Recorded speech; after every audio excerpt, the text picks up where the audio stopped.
అన్ని నగలకు తరుగులో 1% తక్కువ. అంతేకాదు మీ పాత నగలకు 150 రూపాయలు గ్రాముకి ఎక్కువ ఇస్తాము. నమస్తే. కర్నూలు జిల్లాలో ఈరోజు వైఎస్ఆర్సీపీ పార్టీ అధినేత జగన్ పర్యటన ఉన్న నేపథ్యంలోన అక్కడ ఎస్పీ ఒక స్టేట్మెంట్ ఇచ్చినట్లుగా కనిపిస్తూ ఉంది. ఏదైనా కర్ఫ్యూ అయితే విధించే అవకాశం ఉంది. అలాగే ఏదైనా తప్పిదం జరిగినా, ఏదైనా అల్లర్లు జరిగినా కూడా ఖచ్చితంగా జైల్లో వేసి తీరుతాము, ఉపేక్షించేది లేదు అనేది అయితే వినిపిస్తుంది. సో దీని గురించి ఒకసారి మాట్లాడదాం. అసలు కర్నూలు ఎందుకు వెళ్తూ ఉన్నారు, ఏ పర్యటన, సో ఇవన్నీ డీటెయిల్గా మాట్లాడదాం. సీనియర్ జర్నలిస్ట్ దాము బాలాజీ సార్, నమస్తే. నమస్తే సార్, జగన్ పర్యటన ఎప్పుడు కూడా ఒక సంచలనాత్మకంగానే ఉంటది. ఎప్పుడు వెళ్ళినా ఏదో ఎవరినో తొక్కారనో, అల్లర్లు అయినాయనో ఏదో ఒకటి. సో అలా భయపడి ఇప్పుడు కర్ఫ్యూ పెట్టారని అనుకోవచ్చా, లేకపోతే అల్లర్లు జరిగే అవకాశానికి అసలు నేపథ్యం ఏమని అనుకోవచ్చు? అసలు జగన్ ఎందుకు వెళ్తున్నాడు అనేది ముందుగా చెప్పుకొని దాని తర్వాత గవర్నమెంట్ ఎలా రియాక్ట్ అవుతుంది, దీని వెనకున్న రాజకీయ ప్రయోజనాలు ఏంటి. మీ లలిత వారి ఆషాఢం శ్రావణం ఆఫర్. అన్ని నగలకు తరుగులో 1% తక్కువ. అంతేకాదు మీ పాత నగలకు 150 రూపాయలు గ్రాముకి ఎక్కువ ఇస్తాము. రెండింటినీ కలిపితే నగ ధరలో 2% కన్నా ఎక్కువే సేవ్ చేస్తారు. అసలే మీ లలితలో తరుగు చాలా చాలా తక్కువ. ప్రజలు ఎలా స్పందిస్తున్నారు ఈ విషయాల గురించి మాట్లాడదాం. మామూలుగా జగన్ ఎందుకు వెళ్తున్నారంటే ఆలూరు ఎమ్మెల్యే విరూపాక్ష రెడ్డిని అరెస్ట్ చేశారు. అరెస్ట్ చేసి జైల్లో పెట్టారు. ఎందుకంటే అక్కడ అల్లర్లు జరిగి విరూపాక్ష వాళ్ళు వెళ్ళి దాడులు చేశారని చెప్పి ఆయన మీద, వాళ్ళ కొడుకు చంద్రశేఖర్ మీద కేసులు పెట్టి అరెస్ట్ చేశారు. ఇప్పుడు వాళ్ళు జైల్లో ఉన్నారు. జైల్లో ఉన్న వాళ్ళని పరామర్శించడానికి జగన్ వెళ్తున్నాడు. 11 గంటలకి ఓరవకల్లు ఎయిర్పోర్ట్లో దిగి అక్కడ నుంచి రోడ్డు మార్గాన పంచలింగాల దగ్గర ఉన్న జిల్లా జైలుకి చేరుకుంటాడు జగన్. సో దాదాపు 1 గంట నుంచి 3 గంటల లోపల ములాఖత్తు ఉంటుంది. ముందు జైల్లో అతన్ని పరామర్శించి దాని తర్వాత వాళ్ళ ఇంటికి వెళ్ళి ఇంట్లో వాళ్ళని పరామర్శించడం, ఇది జగన్ ప్రోగ్రాం.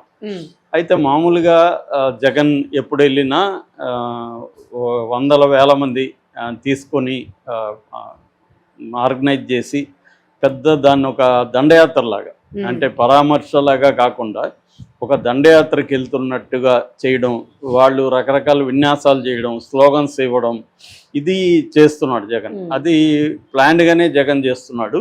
ఎందుకంటే ముఖ్యంగా ఇప్పుడు తెలుగుదేశం ప్రభుత్వం వచ్చినప్పటి నుంచి కూడా, అంటే కూటమి ప్రభుత్వం వచ్చినప్పటి నుంచి కూడా వైసీపీని నిర్వీర్యం చేయాలని చెప్పి దాంట్లో ఎక్కడెక్కడ యాక్టివ్గా నాయకులు ఉంటారో వాళ్ళందరి మీద కేసులు పెట్టడం, సోషల్ మీడియా మీద క్రాక్ డౌన్ చేయడం, ఇది తెలుగుదేశం ప్రభుత్వం చేస్తుంది.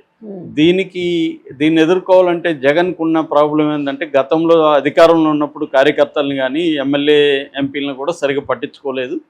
తన చుట్టూ కోటర్ని పెట్టుకున్నాడు, వాళ్ళే కలుస్తూ ఉండేవాళ్ళు, జగన్ కలిసేవాడు కాదు. అందువల్ల కార్యకర్తలు అసంతృప్తి ఉంది. పైగా ఇప్పుడు ఈ ప్రభుత్వం వాళ్ళ మీద కేసులు పెట్టడం, తర్వాత కొంతమందిని అరెస్టులు చూపించకుండా తీసుకెళ్ళి కొట్టడం, ఇలాగా చేస్తుంది. కాబట్టి జగన్ పట్టించుకోకపోతే కార్యకర్తల్లో ఇది వస్తుంది. అది వచ్చినప్పుడు రేపు ఎన్నికల్లో జగన్కి ప్రాబ్లం.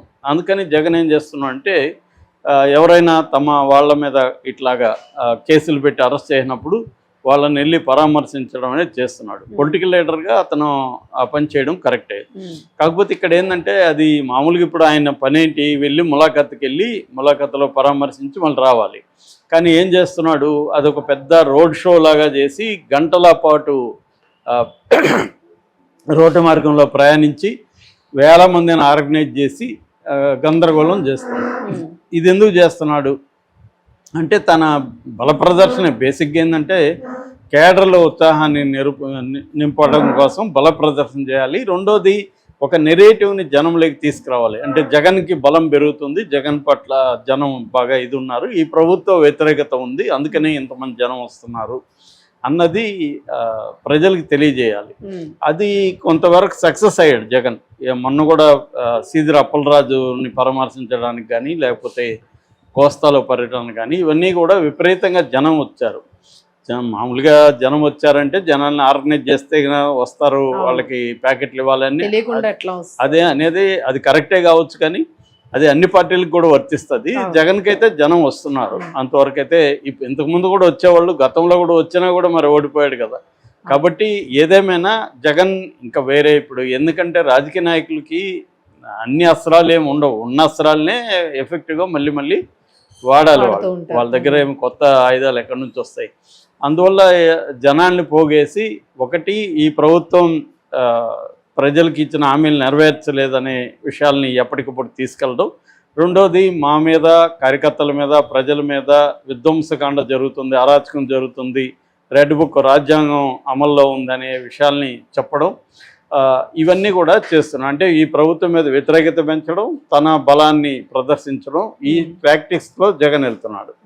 సో అంటే ఎత్తులకు పై ఎత్తులు అన్నట్టు. సో అంటే మీరు అరెస్టులు చేస్తే దాన్ని నేను నాకు అనుకూలంగా ఉపయోగించుకుంటా అన్నది ప్రభుత్వానికి కూడా ఒక హెచ్చరిక కూడా.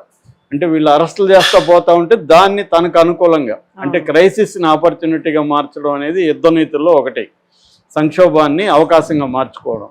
అలాగా ఒక ప్రభుత్వం ఏం చేస్తుందంటే ఈ ఎక్కడెక్కడ వైసీపీ యాక్టివ్గా ఉన్నారు వాళ్ళని జైళ్ళల్లో పెట్టడం ద్వారా వాళ్ళ క్యాడరు నిర్వీర్యం అవుతారు, యాక్టివ్గా ఉంటారు, నాయకులు కూడా భయపడతారు, అగ్రెసివ్గా ముందుకు రాలేరు అనేది కూటమికి ఉండే లక్ష్యం. ఎందుకంటే జగన్ అంటే ఇప్పటికి కూడా కూటమికి భయం ఉంది. ఎందుకు భయం ఉందంటే 40% ఓట్ షేర్ ఉంది. రేపు అటు ఇటు ఏమైనా అయితే మళ్ళీ జగన్